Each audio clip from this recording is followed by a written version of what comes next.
Hi, welcome back to Advanced Photoshop, and this time around we're going to make this really cool looking illustration for a Mini Cooper. And this would be a nice piece that you could use for your portfolio, provided you used your own images. And we're going to use smart objects to create this, and plus a little bit of work with some text. So again, this is going to be a really nice piece that you could potentially use for your portfolio. So let's go ahead and get started on this.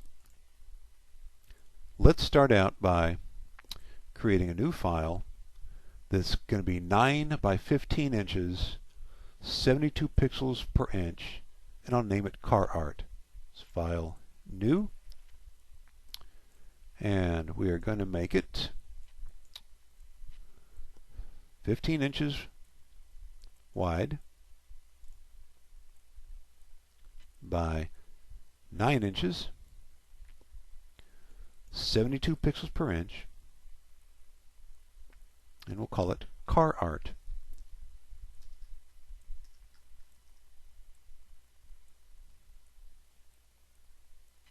And click OK. I'm going to start out by applying a gradient to my background. I want to have a nice blue background, and I'm going to use a radial gradient to do that. So let's go to our color picker, take my foreground color, and I'm going to set the red value to 50, the green to 50, and the blue to 160. That gives me a nice kind of dark blue color. Before I click OK, I'm going to choose Add to Swatches. And we can give it a name, blue car swatch, whatever, and then click OK.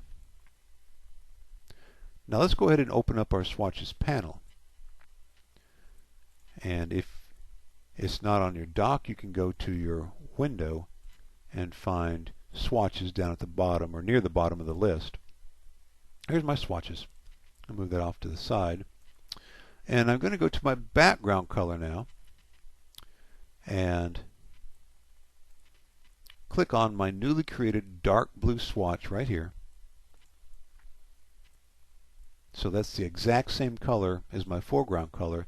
And I'm going to move the color sampler to a lighter blue, kind of up over here in this lighter blue range, like that, and click OK, so that I have a dark blue foreground color and a lighter blue background color. I'm finished with my Swatches panel, so I can put that away. Now let's go to our Gradient tool.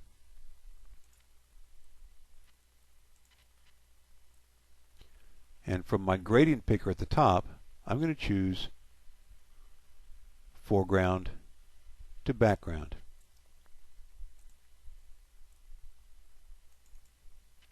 And I will choose the radial gradient for my gradient style. And I want it to start out light in the center and then get dark as I go out. So I'm going to put a check mark where it says reverse right here. Move my cursor in this lower quadrant of my area. I'm going to click and drag up to the upper left-hand corner like that. So it kind of fades away from the light blue to the darker blue as we go out to the edges. Now on Blackboard, I have a JPEG image of a blue Mini Cooper. I'll open that up now. And here it is. What I want to do is extract the blue car from its background and put it on my Car Art file. So let's go ahead and get our quick selection tool. Just press W for that. Increase my brush size a little bit. And let's select this white background here. And it does a pretty good job of getting all of that in really quickly and easily. There's a little area over here which we missed, so I'm going to zoom in, drop my brush size down, and again I'm using my bracket keys on the keyboard to do that, and we're going to pick that up just like that.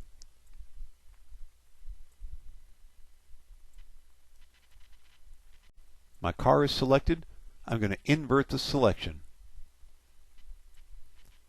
by pressing Control or Command, Shift, and I. So now the car is selected and not the background. Let's click on the Refine Edge button at the top of our options bar.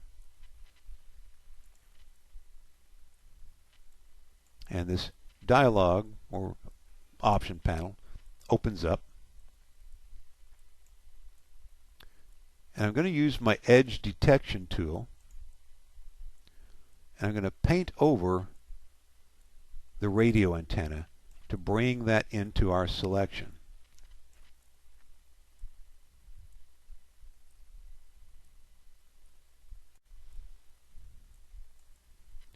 I'm also going to use the edge detection tool to select the edges of the shadow because it kind of fades away there, and I want to bring that in so we have a nice feathered edge on our shadow, just like that. Now I'm picking up a little bit of detail here in the car. I don't know if you can see it, but there's a little bit of gray there. So if you pick up too much of that background, you can hold down your Option key and click and drag that, and that will remove that. Okay, so my car is selected. Back over here in our Refine Edge panel,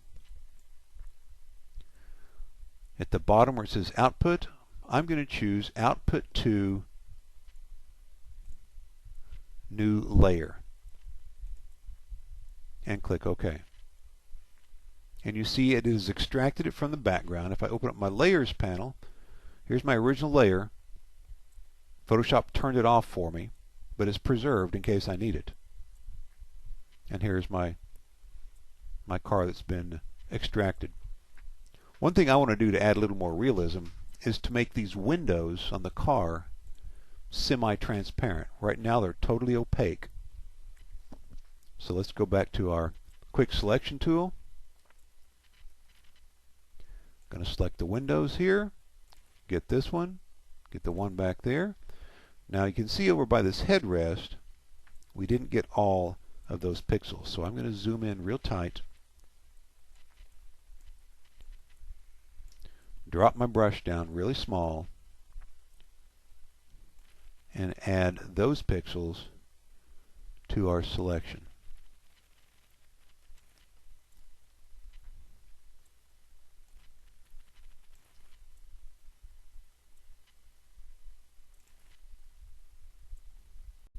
My windows are selected. I'm going to open up my Layers panel, and I'm going to cut those windows out by pressing Control or Command X.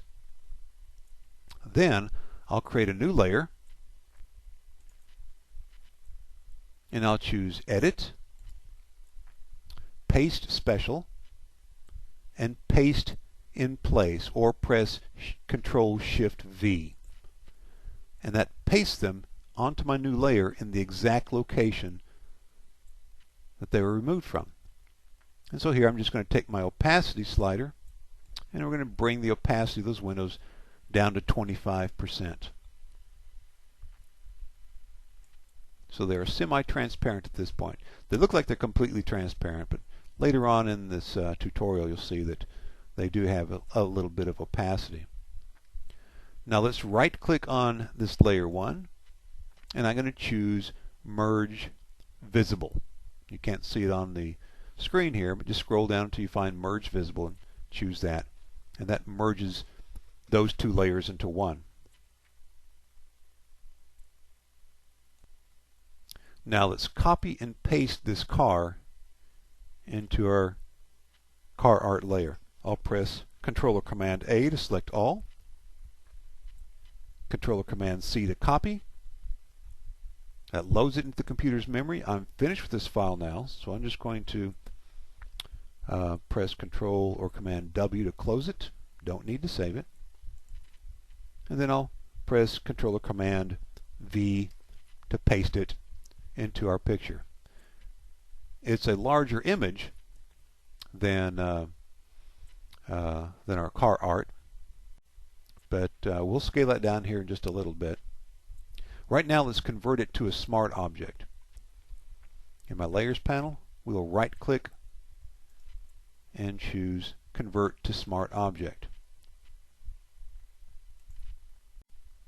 Now, since the car is really big, let's scale it down. Let's go to our Free Transform tool, and up here at the top, let's set the width and the height to 40 or 50%. Let's just set it at 45%. Oops, 45, and the height's to 45. And press Enter or Return. You may have to do that a couple of times. And then with my Move tool, I'll position it over here in the lower right-hand quadrant.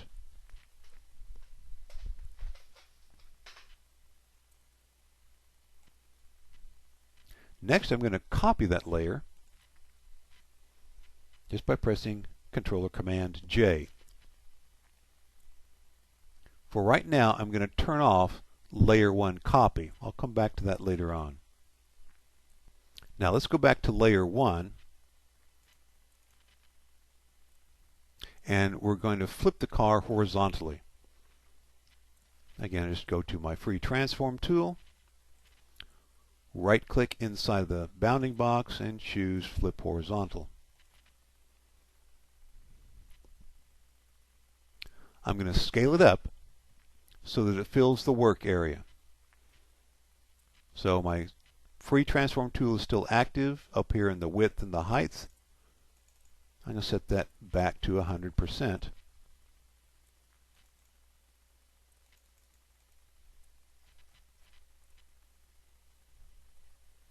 And press Return 2 times. Then I will move it so that we just see the front end of the car like this. This is going to become the background element for our illustration. I'll go back to my Layers panel, making certain that Layer 1 is active. And I'm going to create an adjustment layer for hue and saturation. I'll hold down the Alternate key and click on the Adjustment Layer button and choose Hue and Saturation. Because I held down the Alternate key, this dialog opens up, and I'll put a check mark where it says Use Previous Layer to create clipping mask, and click OK. And in the Properties panel that opens up, I'm going to take the Saturation slider, drag it all the way to the left to completely take out all the color out of the layer. I want to make this photograph of the car look a little bit more like it is, maybe airbrushed rather than like a photograph. So I'm going to apply a filter to it. Let's make certain that Layer 1 is active. And then I'll choose Filter, Artistic, and Poster Edges. A very large dialog opens up.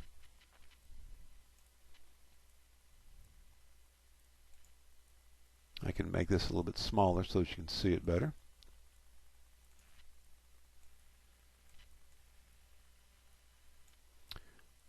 And I'm going to adjust these sliders. You can adjust these sliders back and forth to see what they do.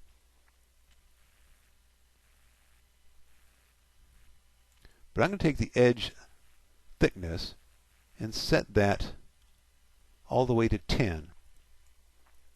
I'll set the posterization all the way to 6. And again, you can drag it back and forth to see the effect. something you might want to use in the future at some point. But for right now, for this one, I'll just set it all the way to 6. And the edge intensity, if I bring that up too far, we get a lot of artifacts showing up in our image. So I'm going to bring that down just to where they are close to disappearing, like at about 2 or 3 would be fine.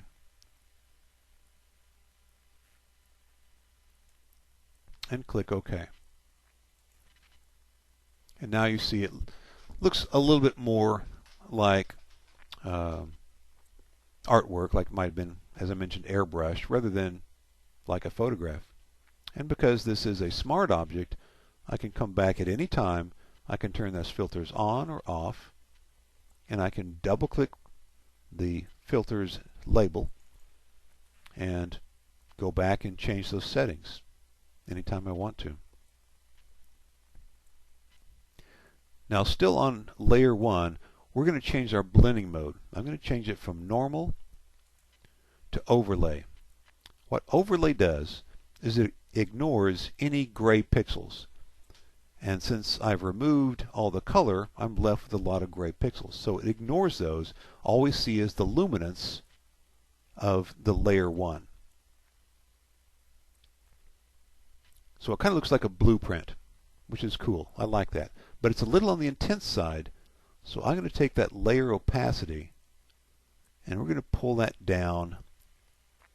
I would think about 25% would be ideal. Again, this is a background element. I just kind of want it to be kind of ghosted out in the background and not be too overwhelming. Okay, still on layer 1, I'm going to create a layer mask.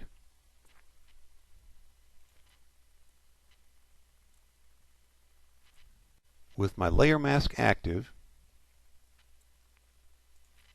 I'm going to set my foreground color to black if it's not there already. Go to my gradient tool, choose foreground to transparent.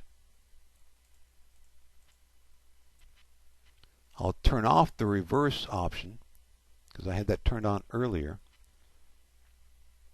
And I'm going to choose the linear gradient this time. And what I want to do is kind of fade this picture away on the top and the bottom and on the right side.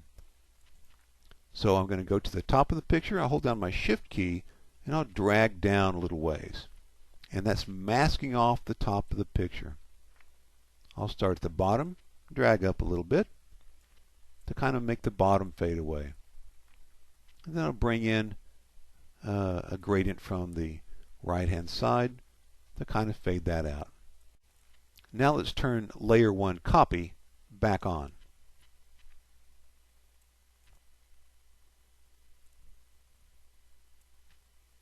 You may want to reposition layer 1 just so that you can see a little bit more of the car. And you can see that because we have set our window opacity to 25%, you can kind of see through the windows, though not completely. So now we're going to add some text to our illustration. In my Layers panel, I want to make certain that Layer 1 Copy, my topmost layer, is active because I want my text to be above that. Make certain that your Type tool is active and come up to your options bar and let's choose Trajan Pro as our font. It's a good looking font that's available for both Mac and PC. We'll leave the style set to regular. And for the font size, let's set that to 130. So just type in 130 in that size field. And for our color, we're going to choose white. And I'm going to type in Mini Cooper.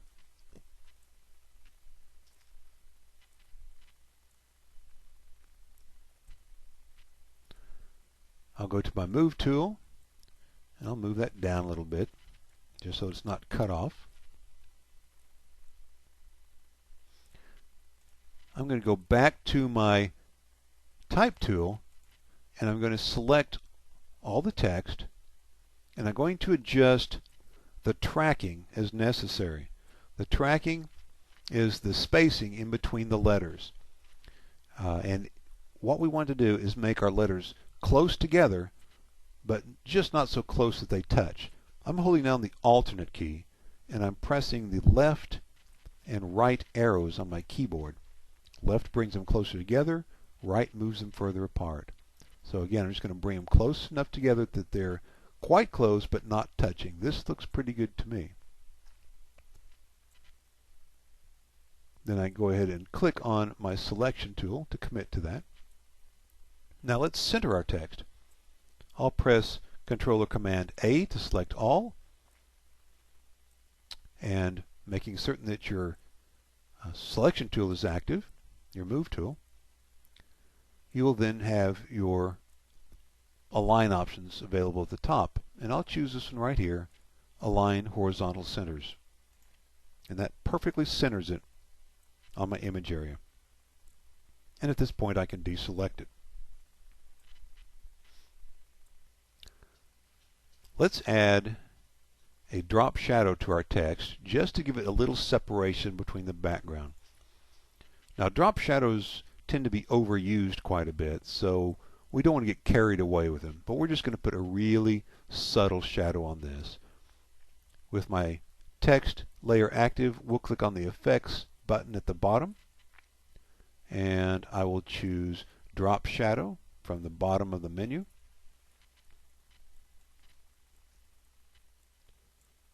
And I think we can just accept the defaults. We just want a real subtle shadow. We don't want much distance between the shadow and the text. I'll click OK. Then I'm going to take my text layer and change the blending mode from normal to soft light. Let me pull that up here so you can see a little bit better. There's soft light right there.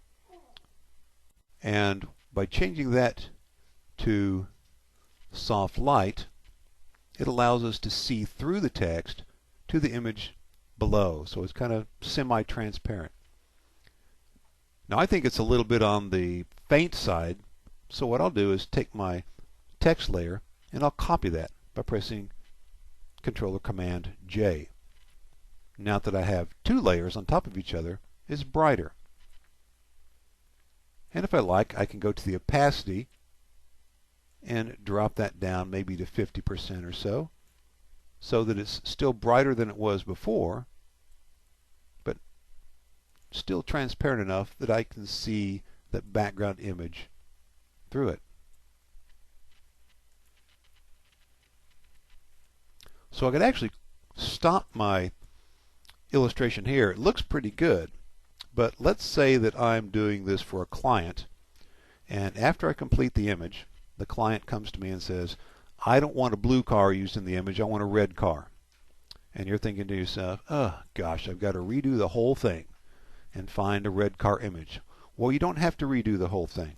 Because we have saved the car as a smart object, and we've used the same image twice, all I have to do is update my smart object with the red car, and then both images will be replaced. So here's how we'll do that. Let's open up the Mini Cooper red image. Again, it's available on Blackboard. And here it is. And you can see that I have provided you an image that already has the background extracted, just to save us a little bit of time here, so you don't have to go back in and redo that. I'm going to press Control or Command A to select all, and then I'll copy it. Control or Command C copies. I'm finished with this, so Control or Command W to close it. Now in my Layers panel, let's go to our Smart Object, and I can actually use, let's go to Layer 1 Copy. That's the one we're going to use here. It actually doesn't matter which one because these are the same Smart Object. One's just a copy of the other.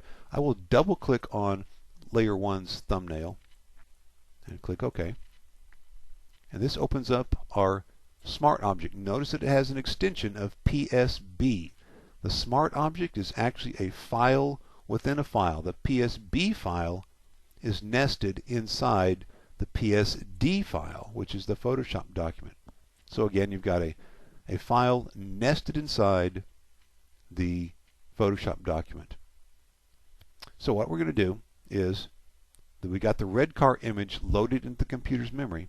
So I'll just press Control or Command V to paste it. And then I'll use my free transform tool to scale it up. And if I hold down the Shift key and the alternate key at the same time and click and drag on these handles, it's going to scale it up from the center.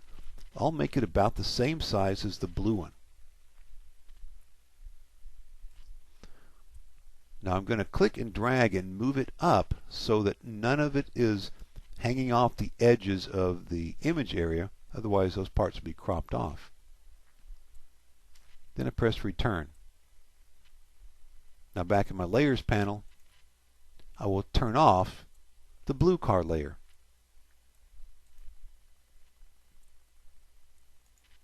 Then I will save this file, Control S or Command S, and close it, Control or Command W. And look what happens. Back in our PSD file, our smart object has been updated, not only in Layer 1 copy, but in Layer 1 as well. Both layers have the new updated image in them, so that saves you a lot of time. Now because my new image has a red car and it was previously blue, I think we ought to change the color of our background to make it harmonize with the red. Back in our Layers panel, let's pull this up here and scroll down and go to your background layer, and we will create an adjustment layer for hue and saturation.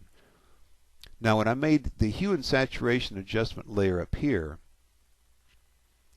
I held down the alternate key and put a check mark in the option box to clip it to Layer 1. If I didn't do that, it would have affected every layer that's beneath it, including the background layer. So by clipping it to that layer, that prevents it from affecting any other layer. I'm going to adjust the color of the background image, and since there's no other layers beneath it, I don't need to worry about clipping it to the background layer. So I'll just click on my adjustment layer button, and I will choose hue and saturation. And I'm going to take my hue slider, I'm going to drag that over to the right until we get into the red range, about like this. And then I'll pull the saturation down. I want it to be very subtle. So maybe down to about 80–85% or so. And there's my finished illustration. And anytime I need to, I could go back to that smart object, turn on the, well, let's just do that now. I'll just show you real quick. I'll go back to my smart object, turn off the red layer, the red car, turn on the blue car, save the file, close it, turn off my hue and saturation for the background layer, and we're back to our original image. So it gives you a lot of flexibility. Okay, so quick and fairly easy technique, working with not only some selection methods for the windows in the car, but using blending modes, smart objects, and a little type trickery up here to make a nice illustration. Okay, so submit that to me on Blackboard, and I'll look forward to talking to you again.